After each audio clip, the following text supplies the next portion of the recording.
Hello everyone and welcome back to our channel. कैसे हैं आप सब। मैं हूं आपकी learning buddy Kashish Kapish and आज हम अपनी यूनिट 5 में आगे बढ़ने वाले हैं। कल हमने सारी स्कीम्स पढ़ ली थी। ठीक है, कौन कौन सी स्कीम्स पढ़ ली थी हम एक बार दोबारा से गो थ्रू कर रहे हैं, बहुत 2 सेकंड के अंदर अंदर, क्योंकि ये स्कीम्स बहुत इम्पॉर्टेंट है। इनमें से क्वेश्चंस हमारे साल भर मतलब हर साल बनते ही बनते हैं। ठीक है, तो ये स्कीम्स हमें काफ़ी अच्छे से करनी है स्कूल एजुकेशन के ऊपर, यानी कि विद्यालय प्रशासन के ऊपर। ठीक है, हमने सबसे पहले राष्ट्रीय माध्यमिक शिक्षा अभियान के बारे में पढ़ा था, जिसके अंदर आईसीटी टूल्स की भी बात करी थी हमने। ठीक है, एंड एग्जिस्टिंग सेकेंडरी स्कूल्स को अपग्रेड करने की बात करी थी। फिर हमने समग्र शिक्षा अभियान पढ़ा था। इसके अंदर हमने 3 पढ़े थे कि इसके अंदर सर्व शिक्षा अभियान है, राष्ट्रीय माध्यमिक शिक्षा अभियान है और टीचर एजुकेशन का मिश्रण है ये। ठीक है, फिर ये 2018 में आया था समग्र शिक्षा अभियान हमारे गवर्नमेंट के द्वारा। ठीक है, आप सबको मैंने बोला था कि आप माई गवर्नमेंट ऐप पे जाइएगा, देखिएगा। अगर आप किसी ने देखा हो तो आपको पता लगा होगा कि इन जो ये योजनाएं हैं कि और भी कई सारी योजनाएं हैं, बट हमने यहाँ पे मोस्ट इम्पॉर्टेंट वाली जो हमारे विद्यालय प्रशासन से रिलेटेड है वही करी है। ठीक है, फिर है अटल उत्कृष्ट विद्यालय योजना हमने पढ़ी थी। उज्ज्वल स्कीम पढ़ी थी। उज्ज्वल मतलब हमारे इंफ्रास्ट्रक्चर से रिलेटेड हो गया। ठीक है, जिसके अंदर हम किसकी बात करते थे, क्लासरूम की, टॉयलेट की, हमारे ड्रिंकिंग पानी, पीने का पानी हो गया, ये सब एमिनिटीज़ होनी चाहिए, इसके बारे में बात करी थी हमने। Operation blackboard, mid day meal के बारे में बात करी थी। फिर हमने डिजिटल एजुकेशन के बारे में बात करी थी, जिसके बारे में हम ऑलरेडी भी बहुत कुछ पढ़ चुके हैं कि टीचिंग एड्स क्या होते हैं, डिजिटल एजुकेशन के अंदर हमें क्या क्या चीज़ें इंक्लूड होंगी। ठीक है, डिजिटल इंडिया।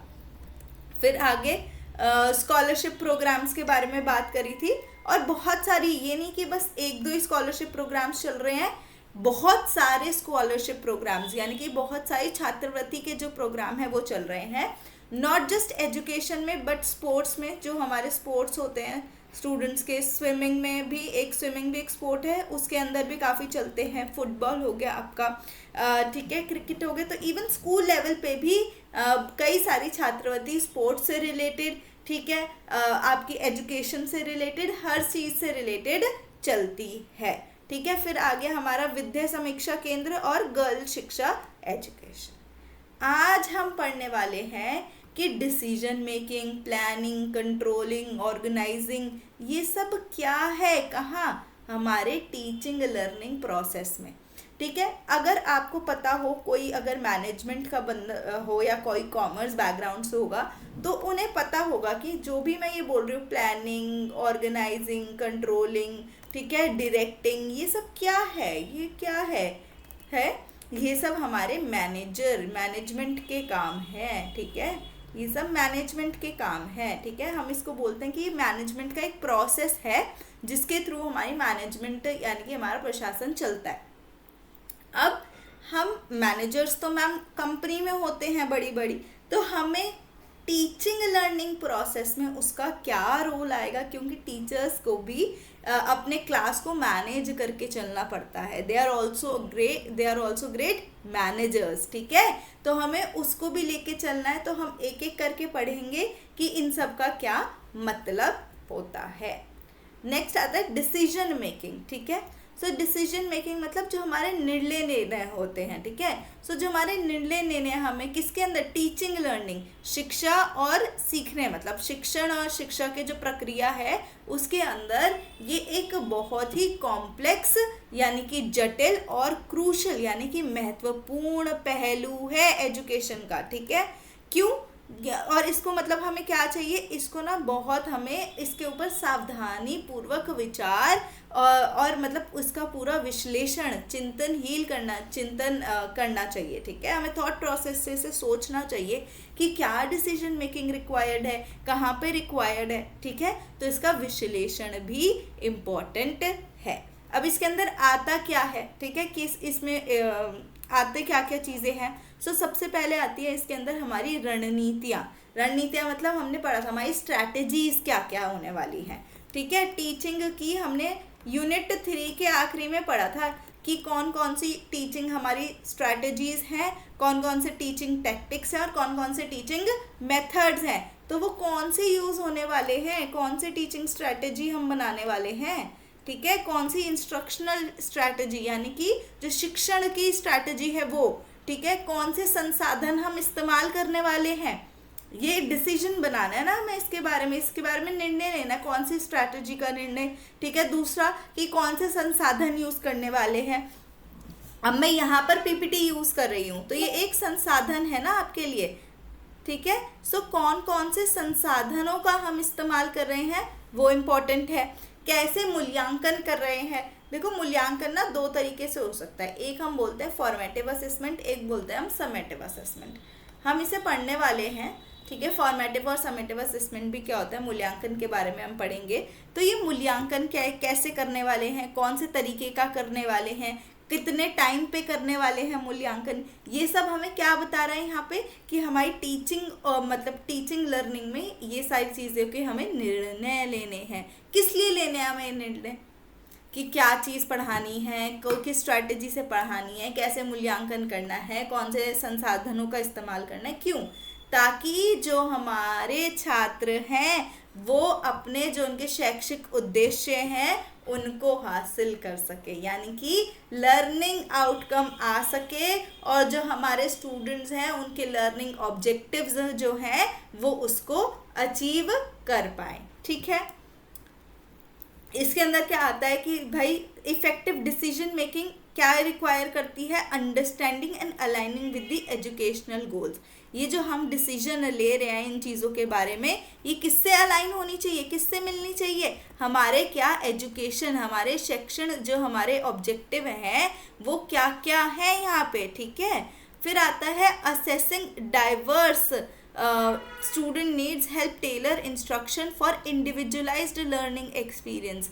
ये बोल रहे हैं कि जब हम विविध छात्रों को देख रहे हैं, ठीक है, जब हम विविध छात्रों को देख रहे हैं, उनके नीड्स को समझ रहे हैं, तो ये हमको किस चीज़ में हेल्प कर रहा है, ठीक है, ये हमें हेल्प कर रहा है कि हम भी उनके लिए अनुकूल लर्निंग एक्सपीरियंस यानी कि अनुकूल शिक्षा के क्या वातावरण बना सके, उनको उनके हिसाब से हम पढ़ा सकें, ठीक है। तो हम इतने सारे बच्चों की नीड देख रहे हैं, मैंने सेम नीड वाले बच्चों को इकट्ठा कर दिया, ठीक है। सेम नीड वाले बच्चे इकट्ठे हो गए तो क्या हो गया, अब मेरे पास सेम नीड के बच्चे हैं तो मुझे उनके बारे में सोचना है, ठीक है, मैं उनको पढ़ाऊंगी, मुझे उस सेट के बारे में सोचना है। तो ये मेरा पूरे सारे छात्र हो गए, मैंने इसमें से सेम नीड वाले निकाल लिए ये, ठीक है। तो अब मुझे अलग अलग मैं इन पे ध्यान दे सकती हूँ, तो ये इनको एक अनुकूल तरीके से शिक्षण हम प्रदान कर सकते हैं। नेक्स्ट है इसमें कि knowledge of various pedagogical strategies aids in creating engaging learning environment. ये कह रहे हैं कि जो हमारी अलग अलग रणनीतियाँ हैं शिक्षण की, हमारी पेडागोजी की अलग अलग नीतियाँ हैं, उससे क्या होता है कि एक ऐसा लर्निंग एनवायरनमेंट बनता है, एक ऐसा शिक्षण का वातावरण बनता है जिसमें लर्नर भी पार्टिसिपेट करता है, लर्नर भी आता है, लर्नर भी पार्टिसिपेट करता है, ठीक है। ये बहुत इंपॉर्टेंट पॉइंट है। नेक्स्ट है कि ये evaluating instructional resources ensures the relevance and effectiveness in teaching, कि भाई अगर हम अपने जो संसाधन हैं, हम किस संसाधनों से अपना देने वाले हैं आपको शिक्षण, ठीक है, जो हमारे शैक्षण संसाधन है उनका अगर हम मूल्यांकन करते रहेंगे तो हमें पता लगेगा कि हमारी क्लास में क्या चीज़ काम कर रही है, क्या चीज़ काम नहीं कर रही, ठीक है। सो ये सब किसके पार्ट हैं, डिसीजन मेकिंग के पार्ट हैं कि हमने किस किस बारे में डिसीजन लेना है, क्यों लेना है, किस में वो चीज़ मतलब वो हमें हेल्प कैसे कर रहा है, बेसिकली वो डिसीजन हमें एक डिसीजन इस चीज़ में हमें हेल्प कैसे कर रहा है, ठीक है।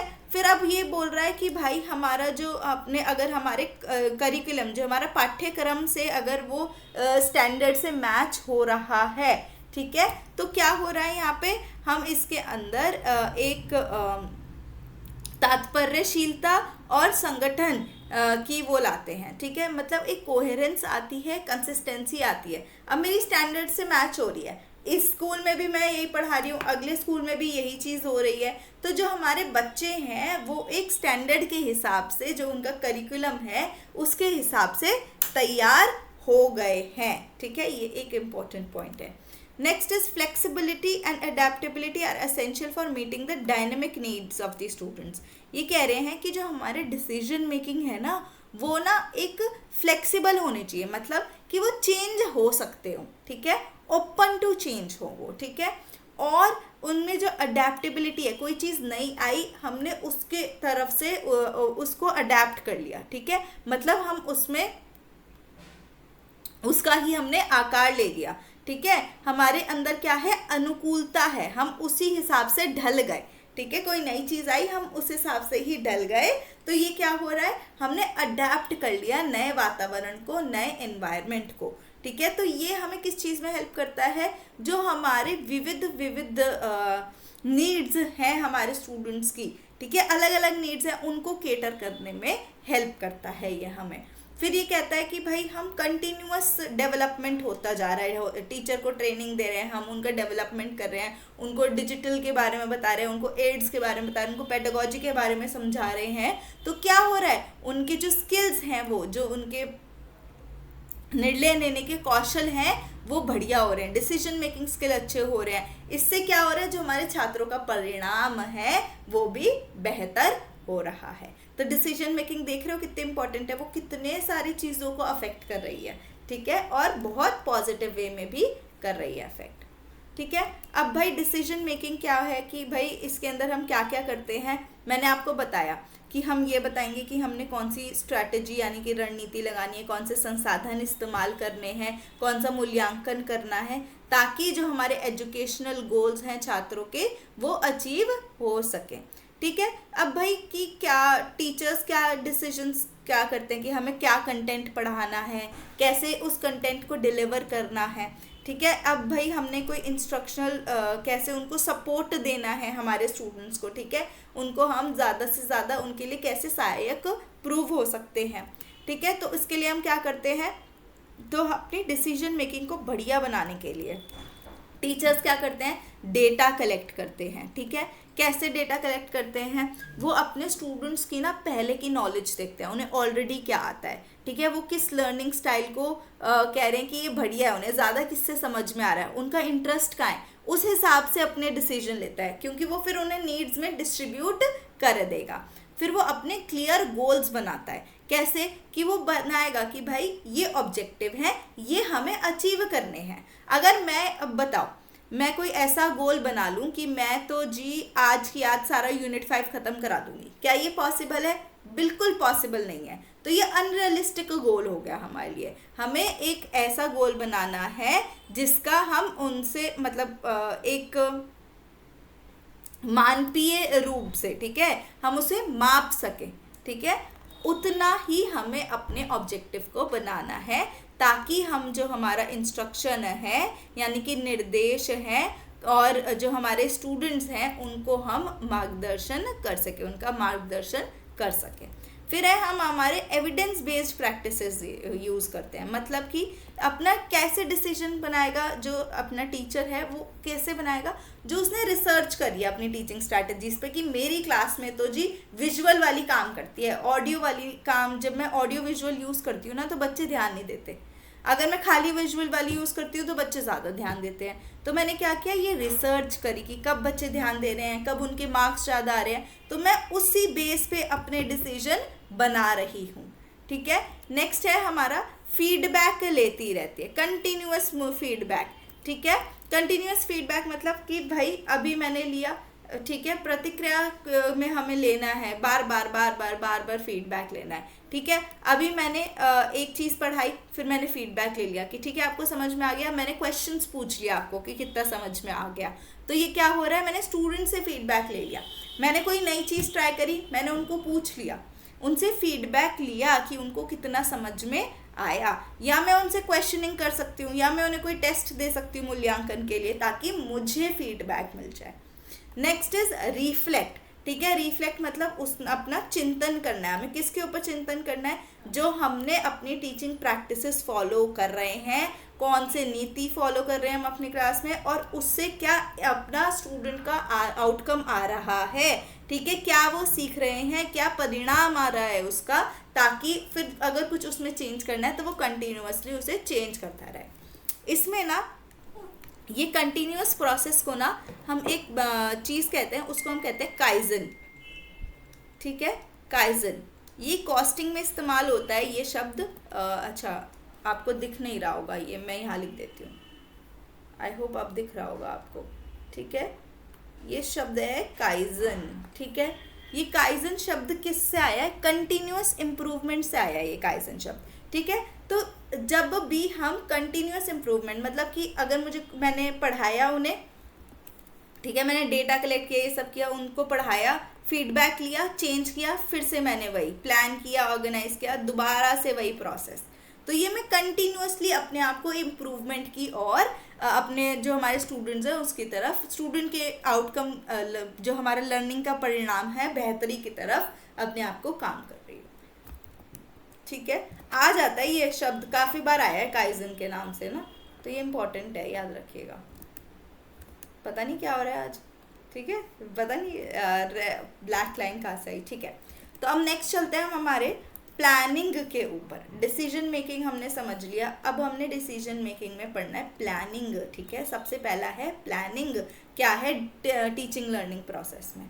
अब सबसे पहले प्लानिंग से पहले मुझे ये बताओ, मतलब यहाँ पे प्लानिंग टीचिंग लर्निंग प्रोसेस में पढ़ने से पहले ये समझते हैं कि प्लानिंग है क्या, प्लानिंग का मतलब क्या है, ठीक है। अब एक बात बताइए, हम कहीं जाते हैं, हम कहीं घूमने जा रहे हैं या कुछ भी कर रहे हैं, तो हम एक बढ़िया सा पहले प्लान तैयार करते हैं, ठीक है, हम उसको आइटनरी बोलते हैं, ठीक है। लेट्स से हम जा रहे हैं, कहाँ चले घूमने बताइए, कश्मीर चले घूमने, एक सेकेंड, हाँ जी,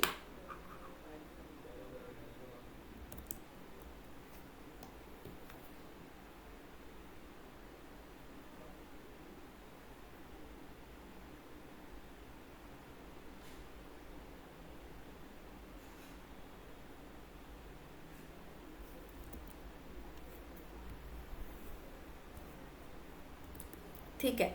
सो हम ये क्या पढ़ रहे थे, यस, सो हम टीचिंग लर्निंग प्रोसेस में पढ़ रहे थे। तो यहाँ पर क्या हो गया, प्लानिंग। अब मैंने बताया कहाँ चल रहे हैं हम घूमने, चलिए कश्मीर चलते हैं हम घूमने, ठीक है। अगर हम कश्मीर जा रहे हैं घूमने तो हम एक दिन बनाएंगे, ठीक है, कि हम इतने दिन हम घूमने वाले हैं, ठीक है, श्रीनगर घूमने वाले हैं, इतने दिन हम पहलगाम घूमने वाले हैं, ठीक है, इतने दिन हम गुलमर्ग में रहने वाले हैं, इस दिन हम यहाँ जाएंगे, इस दिन हम यहाँ जाएंगे, इस दिन हम यहाँ जाएंगे, इतने से इतनी जगह, इतनी से इतनी देर ये जगह घूमेंगे। फिर ये क्या तैयार हो रहा है आपका, ये प्लान तैयार हो रहा है कि आप एक्चुअल में कैसे करने वाले हो। लेकिन आपने ये बनाया कैसे, ये जो मैंने बताया कि ये हम यहाँ जाएंगे, यहाँ जाएंगे, इस दिन यहाँ जाएंगे, इसमें इतना टाइम लगेगा, आपने अपनी रिसर्च करी इसके ऊपर, ठीक है, रिसर्च के माध्यम से आप ये प्लान बना पाए। याद रखिएगा, ये टीचिंग लर्निंग प्रोसेस में भी सेम आता है, ठीक है। सो ये क्या होता है, जो हमारी टीचिंग लर्निंग की प्रक्रिया है, जो हमारी योजना है, यानी कि जो प्लानिंग है, वो क्या है, हमारे जो प्रभावी शिक्षण है ना, इफेक्टिव इंस्ट्रक्शन, उसका आधार है, उसका फाउंडेशन है, ठीक है। ये जो शिक्षा है ना, ये हमारे जो उद्देश्य हैं उनको प्राप्त करने के लिए, और जो हमारे छात्र हैं उनके हमें देखना है कि उनकी क्या आवश्यकता है, ठीक है, उसको पूरा करने के लिए क्या करती है, जो भी हमारे स्ट्रक्चरिंग है, ठीक है, हमारे लर्निंग एक्सपीरियंस कैसे होने चाहिए स्टूडेंट्स के, ठीक है, अनुभव, मतलब जो स्टूडेंट्स क्या अनुभव करेंगे, किस वातावरण में करेंगे, वो हमें देखना है कि कैसा वातावरण बनाना है हमने, ठीक है, क्या एक्टिविटीज, क्या गतिविधियां होने वाली हैं, कैसा मूल्यांकन होने वाला है, तो हम उसको पहले से ही उसका ब्लूप्रिंट बना के रखते हैं। ठीक है, अगर हम घर भी बनवाते हैं तो हम पहले उसका ब्लूप्रिंट बनवाते हैं। क्यों? ताकि हम एक प्लान बनाते हैं। ठीक है, एक बिल्कुल निचली स्तर पे हम एक प्लान बनाते हैं कि ये कैसे होने वाला है। आई होप ये आपको क्लियर हो गया होगा। नेक्स्ट चलते हैं कि हम इसके अंदर क्या होता है कि भाई ये इंस्ट्रक्शनल एक्टिविटीज़ को डिज़ाइन करने में, लेसन्स असेसमेंट्स करने में, टू अचीव ऑब्जेक्टिव्स एफिशिएंटली। ठीक है, तो अब इसके अंदर क्या होता है कि हम क्या करने वाले हैं, हम क्या देखने वाले हैं कि हमारी कौन कौन सी गतिविधियाँ होने वाली हैं शिक्षण के से रिलेटेड। ठीक है, क्या हम मूल्यांकन करने वाले हैं, क्या पाठ्यक्रम होगा हमारा, क्या हम पढ़ाने वाले हैं, तो इसके अंदर क्या इंक्लूड होता है। देखिए, इसके अंदर मैंने 5 चीज़ें लिखी हैं जो सबसे ज़्यादा इम्पोर्टेंट हैं। ठीक है, सबसे पहले करिकुलम अलाइनमेंट।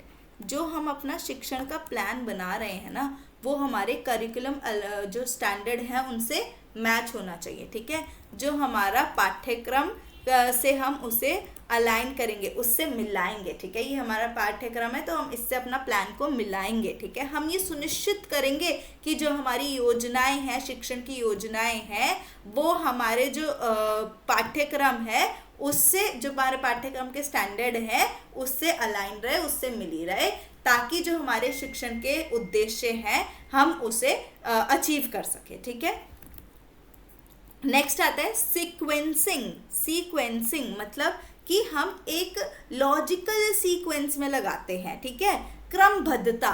ठीक है, एक क्रम बना दिया मैंने कि हम ये क्रम फॉलो करेंगे पढ़ाने के लिए। ठीक है, हम कौन सा क्रम फॉलो करेंगे कि ये पर्टिकुलर क्रम है और हम यही फॉलो करने वाले हैं। तो ये क्या हो गया, हमारा क्रमबद्धता हो गया। ठीक है, सो इसके अंदर क्या होता है कि हमारी एक क्रम बना दिया हमने, बड़े से लेसन को छोटे छोटे भागों में डिवाइड कर दिया। हमने एक स्कैफोल्डिंग वर्ड पढ़ा था यूनिट 3 में, अगर आपको याद हो, तो उसके अंदर हमने कहा था कि हम बड़े से लेसन को छोटे छोटे भाग में डिवाइड कर देते हैं, उसको ही हम क्या कहते हैं, स्कैफोल्डिंग। सिमिलरली यहाँ पे ही हम उसके बड़े से लेसन को छोटे छोटे भागों में डिवाइड करके हम उसको एक क्रम, लॉजिकल सीक्वेंस में सेट कर देते हैं। ठीक है, तो इसको हम कोहेसिव से भी कहते हैं कि हमारा जो है वो कोहेसिव होना चाहिए, जो पहले से मिलता हुआ होना चाहिए और एक लॉजिकल सीक्वेंस में होना चाहिए। ठीक है, फिर आता है डिफरेंशिएशन, विभिन्नता। ठीक है, मतलब कि जो हमारे कई स्टूडेंट्स हैं उनकी अलग अलग नीड्स हैं, विभिन्न स्टूडेंट्स हैं उनकी विभिन्न नीड्स हैं, तो हमें उन्हें मल्टीपल एंट्री पॉइंट्स देने हैं। ठीक है, और हमें उन्हें ऐसा देना है, ऑप्शंस देना है कि ठीक है आप ऐसे सीख सकते हो, आप ऐसे सीख सकते हो, ताकि उन्हें लगे कि हाँ वो एक्चुअल में सीख रहे हैं। इंपॉर्टेंट है। Next is resource allocation. ठीक है, कौन कौन से संसाधन हमें कहाँ कहाँ एलोकेट करने हैं, कहाँ मुझे मटेरियल चाहिए, कहाँ टेक्नोलॉजी चाहिए, कहाँ मुझे विजुअल एड्स चाहिए। ठीक है, कहाँ मुझे मॉडल चाहिए। ठीक है, कहाँ मुझे डेमोन्स्ट्रेशन के लिए, अब देखो लैब है, बायो लैब है, तो मुझे कहाँ सैंपल चाहिए उसके लिए, तो क्या हो रहा है। ठीक है, यहाँ पे मैं क्या कह रही हूँ कि मुझे कौन कौन से संसाधन कहाँ कहाँ ज़रूरत है जो उनकी लर्निंग को सपोर्ट करे। इंपॉर्टेंट है। ठीक है, नेक्स्ट आता है हमारा टाइम मैनेजमेंट। ठीक है, वो अपने टाइम को किस तरह से मैनेज करे। ठीक है, कैसे कि उनका कंटेंट भी कवर हो जाए, बच्चों को प्रैक्टिस की अभी वो मिल जाए अपॉर्चुनिटी, और उनको चिंतन और उसको फीडबैक भी बार बार मिलता रहे, ताकि वो इम्प्रूवमेंट की तरफ बढ़ सकें। ठीक है, और अपने लर्निंग ऑब्जेक्टिव को अचीव कर सके। प्लानिंग में इतना ही था। अब नेक्स्ट की ओर चलते हैं जो कि है कंट्रोलिंग। ठीक है, अब कंट्रोलिंग में क्या होता है जी। ठीक है, कंट्रोलिंग मतलब हम किसी चीज़ को कंट्रोल कर रहे हैं, है ना। ठीक है, अब हम पढ़ते हैं कंट्रोलिंग कैसे, कहाँ कंट्रोलिंग करनी है हमने, टीचिंग लर्निंग प्रोसेस के अंदर। तो आइए चलते हैं हम हमारे नेक्स्ट पेज की तरफ।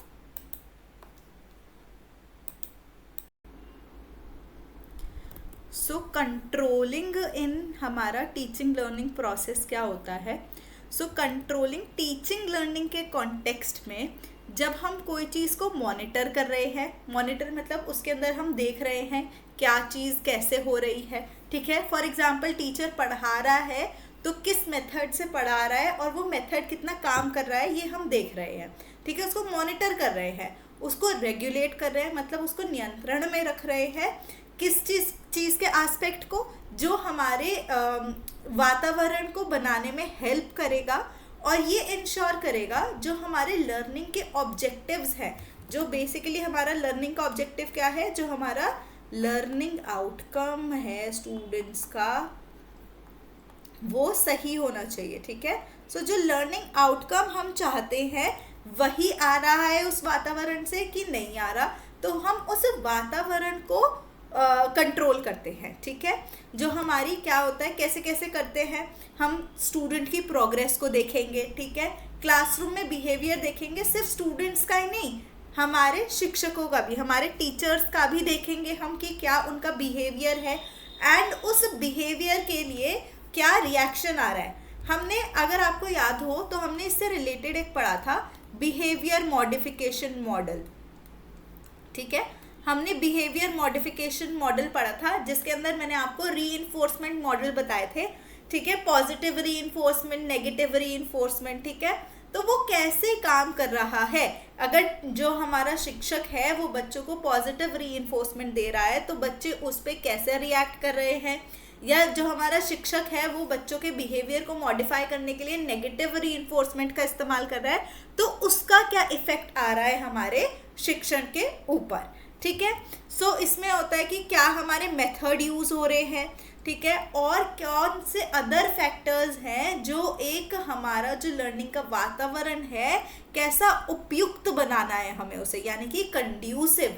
कैसे कंड्यूसिव, उपयुक्त मतलब ऐसा लर्निंग एनवायरनमेंट जिसके अंदर जो हमारा आउटकम है हम उसे अचीव कर पाए और जो हमारे लर्नर्स हैं वो एक्चुअली में जो हम उन्हें पढ़ाना चाह रहे हैं, जो हम उन्हें डिलीवर करना चाह रहे हैं, वो उसे सीख जाए और उसको रियल लाइफ सिचुएशन में रेप्लिकेट कर सके अपनी लर्निंग्स को, ठीक है। सो ये बहुत इंपॉर्टेंट है कंट्रोलिंग हमारा टीचिंग लर्निंग प्रोसेस के अंदर।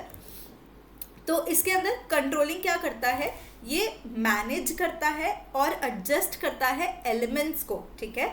मैनेज करेगा और एडजस्ट करेगा कौन से एलिमेंट्स को, जो हमारे एजुकेशन की सेटिंग्स में है, ठीक है। एजुकेशन की सेटिंग में क्या क्या एलिमेंट्स आ गए हमारे, ठीक है। जैसे कि हमारी टीचिंग का कौन सा टेक्टिक इस्तेमाल हो रही है, राइट।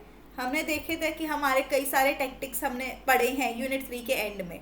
सो कौन सा हम टेक्टिक का इस्तेमाल कर रहे हैं, ठीक है। क्या हम कैसे स्कैफोल्डिंग कर रहे हैं, कौन से डिजिटल टूल्स यूज़ कर रहे हैं, ठीक है। कौन से टीचिंग एड्स या टीचिंग सपोर्ट सिस्टम का इस्तेमाल हम कर रहे हैं, उसको हम कैसे चेंज कर सकते हैं।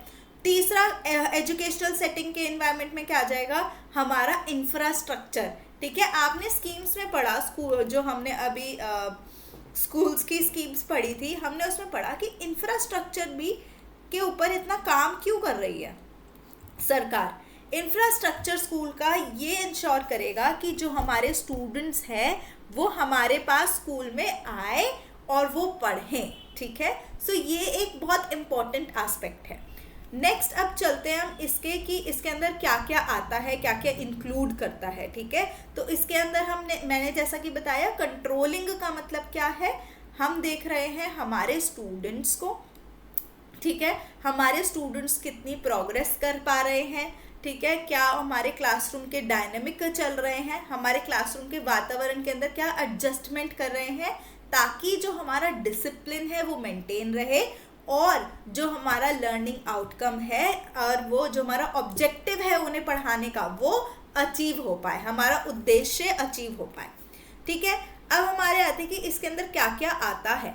असेसमेंट, मैं बार बार बोल रही हूँ कि हम इसमें मॉनिटर कर रहे हैं, तो हम क्या चीज़ मॉनिटर कर रहे हैं, क्या चीज़, हम किस चीज़ का मूल्यांकन करेंगे, हम इसके अंदर हम क्या अपने स्टूडेंट्स का मूल्यांकन करेंगे, ठीक है। उनका असेसमेंट करेंगे, उनको मॉनिटर करेंगे, ठीक है। क्या उनकी स्ट्रेंथ्स हैं, ठीक है, कौन कौन से एरियाज हैं जिसमें उन्हें इम्प्रूवमेंट के रिक्वायरमेंट है, ठीक है।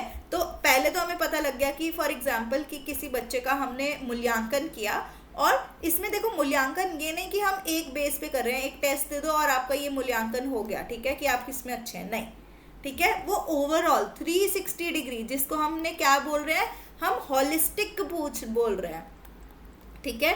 हॉलिस्टिक मतलब ओवरऑल अप्रोच, ठीक है, पूर्ण तरीके से हम उसे देख रहे हैं, ठीक है। तो हॉलिस्टिक अप्रोच के अकॉर्डिंग कि क्या उनके कौन कौन से एरियाज ऑफ स्ट्रेंथ है। मे बी किसी बच्चे का एरिया ऑफ स्ट्रेंथ है एप्टीट्यूड, वो एप्टीट्यूड में बहुत अच्छा है, ठीक है। किसी बच्चे का है हमारा कि वो स्पोर्ट्स में बहुत अच्छा है, किसी बच्चे का है हमारा वो साइंस में बहुत अच्छा है।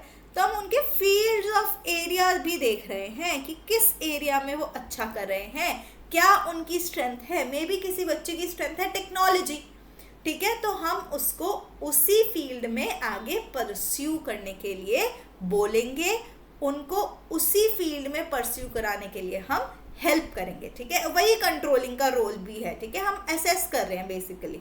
और फिर हम क्या कंट्रोल करेंगे, उनका वातावरण कंट्रोल करेंगे ताकि वो उस ऑब्जेक्ट के जिसमें वो अच्छे हैं उस ऑब्जेक्टिव की तरफ जा सके जो उनकी स्ट्रेंथ है, और जिन एरियाज में उन्हें इम्प्रूवमेंट है हम उसकी तरफ काम कर सकें, ठीक है। देखो जिस एरिया में वो अच्छे हैं जो उनकी स्ट्रेंथ है उसमें तो वो ऑलरेडी निपुण है, ठीक है। अब हमें उन्हें इस एरिया में बेस्ट बनाना है, तो हम उसकी तरफ काम करेंगे, ठीक है, क्योंकि उन्हें काफ़ी कुछ आता है उस एरिया में। लेकिन जिस एरिया में उन्हें इम्प्रूवमेंट है वहाँ हमें बेसिक से काम करना पड़ेगा।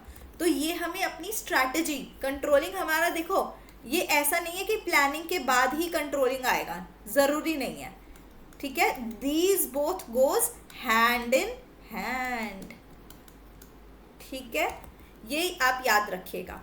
फिर आता है हमारे कंट्रोलिंग के अंदर फीडबैक आता है।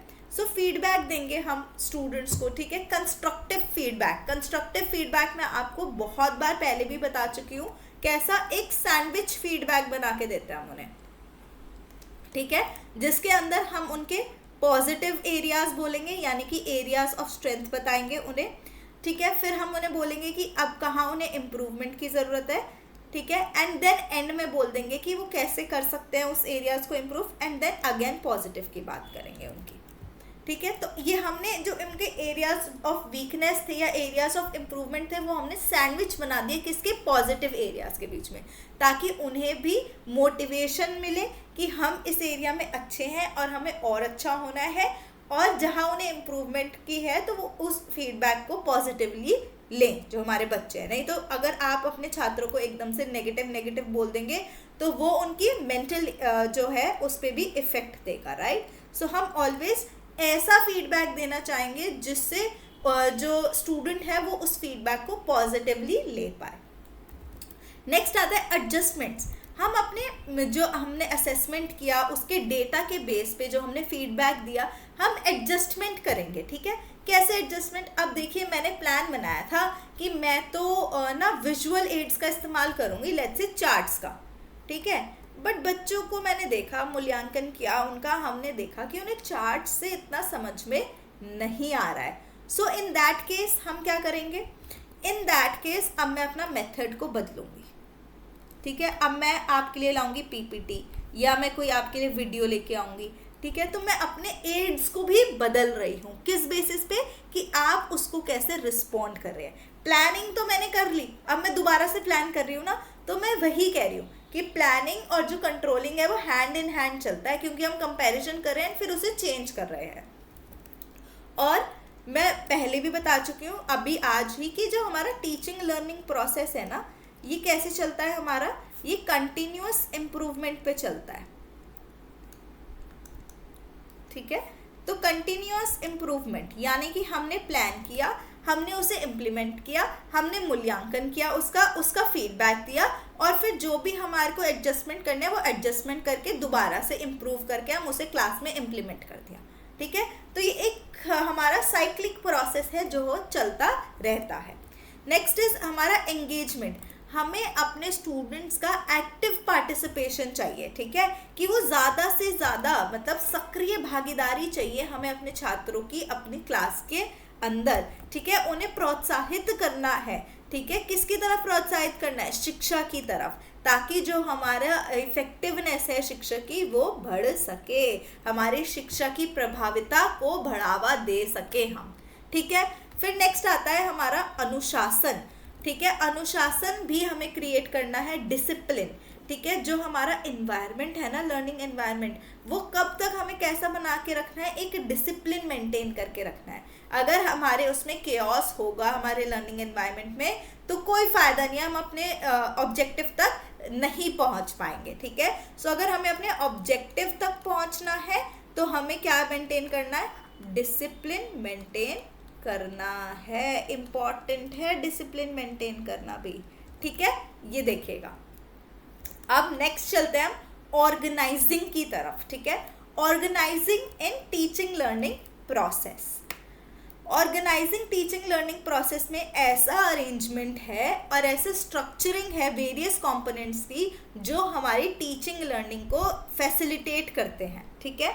ये जो हमारा शिक्षा सीखने का जो प्रक्रिया है, ऑर्गेनाइजिंग क्या हो गया, बेसिकली संगठन, ठीक है। इसके अंदर क्या है, जो हमारा टीचिंग और लर्निंग यानी शिक्षा का और शिक्षण का जो प्रोसेस है, उसको क्या समर्पित करने के लिए, जो हमारी विभिन्न घटकों को व्यवस्थित करना है, मतलब सिस्टमैटिकली अरेंज करना है और उनका संचारित करना है, यानी कि उसको स्ट्रक्चर देना है। अब क्या क्या हो सकते हैं वो इसके अंदर, कि जैसे कि हमने अपनी लर्निंग एक्टिविटीज़ को ऑर्गेनाइज करना है। अब हमने प्लान कर लिया कि कैसे करना है, अब हमें एक्चुअली उसे इम्प्लीमेंट करना है, ठीक है। रियल लाइफ में अब हमें देखना है। मैंने सोच लिया कि मैं तो डिस्कशन, एक ग्रुप एक्टिविटी कराने वाली हूँ अपनी क्लास में, ठीक है। एक ग्रुप एक्टिविटी कराने वाली हूँ क्लास में, ठीक है, जिसमें सब पार्टिसिपेट करेंगे। लेकिन जैसे हमने सोच लिया गेम मेथड याद है ना, हमने सोचा कि आप कोई भी गेम खिला के वो कर सकते हैं। अब मैंने कोई ग्रुप एक्टिविटी प्लान कर ली, अब उसे मुझे क्लास में कैसे इम्प्लीमेंट करना है ताकि डिसिप्लिन भी रहे हमारी क्लास में, ठीक है, और जो मैं लर्निंग आउटकम चाहती हूँ वो लर्निंग आउटकम भी मुझे मिल पाए हमारे स्टूडेंट्स से, ठीक है। सो वो होगा कि ऑर्गेनाइज कैसे करनी है जो हमारी गतिविधियाँ हैं, हमारे इंस्ट्रक्शनल मटेरियल्स जो हैं। अब मैंने सोच लिया कि ये मुझे इंस्ट्रक्शन मटेरियल, जैसे कि मान लीजिए मुझे आपको ये मटेरियल देना है, तो अब मुझे किस फॉर्म में देना है, ठीक है, कितना मटेरियल आपके पास जाना चाहिए, क्या मुझे, अगर मुझे लगता है कि इससे ज़्यादा भी कुछ जाना चाहिए तो मैं वो भी आपको प्रोवाइड करूँगी, ठीक है। अब एक्चुअल आ गया प्रिपेयर करने का, ठीक है, कि जो मुझे प्रिपेयर करना है। फिर आ गया जो हमारा भौतिक स्थान है, यानी कि फिजिकल स्पेस। मैं बार बार बोल रही हूँ, हमने पढ़ा है जितना हमारा टीचिंग लर्निंग प्रोसेस में टीचर जो हमारा शिक्षक का है पढ़ाने का और लर्नर का जो पढ़ने का है, उतना ही रोल हमारा इंफ्रास्ट्रक्चर भी प्ले करता है, ठीक है, यानी कि किस फिजिकल स्पेस में हम पढ़ रहे हैं। आज अगर हम मोबाइल लर्निंग भी कर रहे हैं या आप किसी इंटरनेट लर्निंग के थ्रू हमसे पढ़ रहे हैं, तो यहाँ पे भी आपका स्पेस कैसा होना चाहिए, आपको फ्लेक्सिबिलिटी तो है, लेकिन जो एक बच्चा है वो चलते फिरते मेरा लेक्चर देख रहा है और एक है जो बैठ के नोट्स बना करके बना रहा है, तो किसको ज़्यादा समझ में आएगा? ऑब्वियसली जिसका एनवायरनमेंट, वातावरण कैसा है, पढ़ने वाला है। तो हमारा जो वातावरण है, जिस फिजिकल स्पेस में बैठकर हम पढ़ रहे हैं, ठीक है, जो भौतिक स्थान है हमारा, वो एक बहुत इंपॉर्टेंट रोल प्ले करता है। वो क्लीन होना चाहिए, जब आप पढ़ रहे हैं उसमें क्लीन होना चाहिए, ठीक है। हमारे स्कूल में क्या हमने पढ़ा कि हमारे देखो पानी जो होता है, ठीक है, वो भी इम्पॉर्टेंट है, एक कि ड्रिंकिंग वाटर होना चाहिए, क्लीन एनवायरनमेंट होना चाहिए, वो बहुत इसके अंदर इम्पॉर्टेंट रोल प्ले करता है। शांत वातावरण होना चाहिए। फिर आता है कि और स्टूडेंट के interactions in a manner that supports the achievement of the educational objectives. जैसा कि मैंने अभी आपको बताया कि मैं क्या चाह रही हूँ कि जो स्टूडेंट्स, जैसे ग्रुप एक्टिविटी वाला मैंने आपको एग्जांपल दिया, कि स्टूडेंट्स इस तरीके से आपस में रहें ताकि वो आपस में इंटरैक्ट करें, ताकि जो हमारे एजुकेशन के ऑब्जेक्टिव हैं हम उसको अचीव कर पा रहे हैं, ठीक है। अब आता है इसके अंदर हमारा कि ऑर्गेनाइजिंग के अंदर क्या होता है कि हम ऐसा एनवायरनमेंट, कंड्यूसिव लर्निंग एनवायरनमेंट बना रहे हैं जो कि हमारे एक्सपीरियंस, जो हमारे स्टूडेंट्स के लिए अनुभव है, वो अच्छा हो सके। अब इसके अंदर क्या क्या आता है हमारा, इसके अंदर हमारा आता है कि लेसन का स्ट्रक्चर बढ़िया हो, ठीक है, क्या हमारे पढ़ाने हैं, क्या ऑब्जेक्टिव है, किस सीक्वेंस में पढ़ाएंगे, क्या एक्टिविटीज़ के बीच में क्या ट्रांजिशन आएगा, ये एक इम्पॉर्टेंट चीज़ है। नेक्स्ट है मटेरियल का मैनेजमेंट, ठीक है, जो भी हमारे संसाधन है वो सही से उनके पास जाने चाहिए, उनको कैसे हमने प्रबंधन करना है, ठीक है, जो सीखने में सहायता करने और विक्षणों को कम करने के लिए कक्षा में सामग्रियों को जो उसका व्यवस्थित बनाना, ताकि हमारी डिस्ट्रैक्शन कम से कम हो, ठीक है। एक व्यवस्था होनी चाहिए हमारी क्लास के अंदर जब भी आप किसी को कुछ भी पढ़ा रहे हैं, ठीक है। नेक्स्ट आता है हमारा ग्रुपिंग स्ट्रैटेजीज, यानी कि मैं ऐसे स्ट्रैटेजीज को लगा रही हूँ, ऐसे अपने रणनीतियाँ लगा रही हूँ जो हमारे पूरे समूह को, हमारे पूरे ग्रुप को क्या कर रहा है, हमारे सहयोग करके चले एक दूसरे से, ठीक है, और क्या कर रहे हैं, कोलैबोरेशन कर सके, आपस में पेयर लर्निंग हो सके, और डिफरेंशिएटेड इंस्ट्रक्शन मतलब कि भाई जिसकी जो नीड्स हैं उसकी वो नीड्स फुलफिल हो रही हैं, उसके बेसिस पे हम उन्हें इंस्ट्रक्शन दे रहे हैं, उनका शिक्षण कर रहे हैं। इसके अंदर वही आता है, देखो एक पूरी क्लास है ना, उसके अंदर विभिन्न बच्चे अलग अलग डिफरेंट नीड्स के साथ बैठे हैं क्लास में, ठीक है। एक बच्चा है वो कहता है मुझे तो आउटकम चाहिए, मेरे को तो सीखना है, ये लर्निंग। एक है कि मैं तो सिर्फ यहाँ पे किस लिए हूँ, ताकि मैं यहीं, मतलब अगर ये एंगेजिंग होगा तो मैं रहूँगा इस क्लास में, वरना मैं नहीं रहूँगा। तो इनके डिफरेंट हो गए ना लर्निंग के ऑब्जेक्टिव। तो वो लर्निंग के ऑब्जेक्टिव मैं ऐसा कैसे इंस्ट्रक्शन दूँ जो इसको भी अच्छा लगे और ये भी एंगेज रहे, ठीक है। तो हमें ऐसी गतिविधियाँ लानी है अपने उसके अंदर, ऐसी रणनीति बनानी है हमें, और उसको रणनीति को इम्प्लीमेंट करना ही ऑर्गेनाइजिंग का पार्ट है। ऐसी ग्रुपिंग स्ट्रैटेजीज मैंने बताया ना, पीयर लर्निंग हो गई हमारी, डिफरेंशिएटेड इंस्ट्रक्शन हो गया, ठीक है, और ग्रुप एक्टिविटीज़ में हो गया हमारा, गेम लर्निंग हो गई हमारी, ठीक है। ये सब क्या है, डिस्कशन मेथड हो गया, ठीक है। एक होता है फिश बोल डिस्कशन मेथड, अरे ये भी मैंने आपसे डिस्कस करना था, ये एक मुझे PYQ में दिखा था एक बारी। सो फिश बोल डिस्कशन मेथड में क्या होता है कि ये एक यहाँ पर इस ग्रुप में बैठे हैं, ये मान लीजिए 10 बंदे यहाँ पे डिस्कस कर रहे हैं, ठीक है, एंड यहाँ पे सर्कल बना के और भी लोग खड़े हैं, ठीक है। पूरी क्लास उन 10 बंदों को सुन रही है, उनके डिस्कशन को सुन रही है एंड उसे एनालाइज कर रही है, तो वो एक बोल टाइप बन रहा है, इसे इसलिए बोलते हैं फिश बोल डिस्कशन मेथड। ऑल्दो सब लोग इसके अंदर पार्टिसिपेट नहीं कर रहे डिस्कशन के अंदर, कुछ चंद लोग जो उसके बारे में जानते हैं, उसको पढ़ के आए हैं, वो लोग डिस्कस कर रहे हैं, बट इन्वॉल्व कौन है, पूरी क्लास इन्वॉल्व है, वो उसे मॉनिटर कर रही है कि वो कैसे कर रहे हैं। नेक्स्ट आता है कि जो डिजिटल टेक्नोलॉजी है उसको हमने लाना है अपने असाइनमेंट में, क्विज कैसे करना है, बच्चों के साथ कम्युनिकेशन में, LMS हमने पढ़ा है, ICT के बारे में हम काफ़ी कुछ पढ़ चुके हैं, उसका ऑर्गेनाइजेशन भी ऑर्गेनाइजिंग का पार्ट है।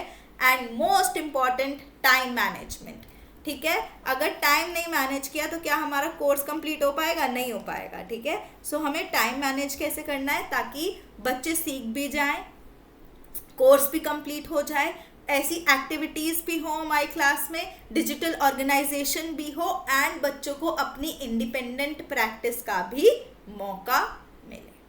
आई होप ये आपको क्लियर हो गया होगा। आज देखो, अब मैंने इसके अंदर ये बोला कि ऑर्गेनाइजिंग के अंदर क्या आता है हमारा, सीक्वेंसिंग, कि हम पहले सीक्वेंस बनाएंगे, किस सीक्वेंस में, हमने प्लानिंग में कर लिया ना कि सीक्वेंस में, इस सीक्वेंस में करेंगे हम। फिर हमारा आता है ग्रुपिंग, फिर हम अपने बच्चों का ग्रुप बनाएंगे एंड उन्हें पढ़ाएंगे, मटेरियल को प्रिपेयर करेंगे और अपनी स्पेस को अरेंज करेंगे अच्छे से, ठीक है। आई होप, मतलब स्थान का जो हमारा व्यवस्थापन है, ठीक है, स्पेस को अरेंज करना जहाँ पे पढ़ रहे हैं, जो आपका एनवायरनमेंट है वो भी अच्छा हो। आज हम यहीं तक रखेंगे, इससे हम नेक्स्ट क्लास में स्टार्ट करेंगे एंड यूनिट 5 को आगे बढ़ाएंगे हम काफ़ी स्पीड से। ओके, थैंक यू ऑल, आज बस इतना ही।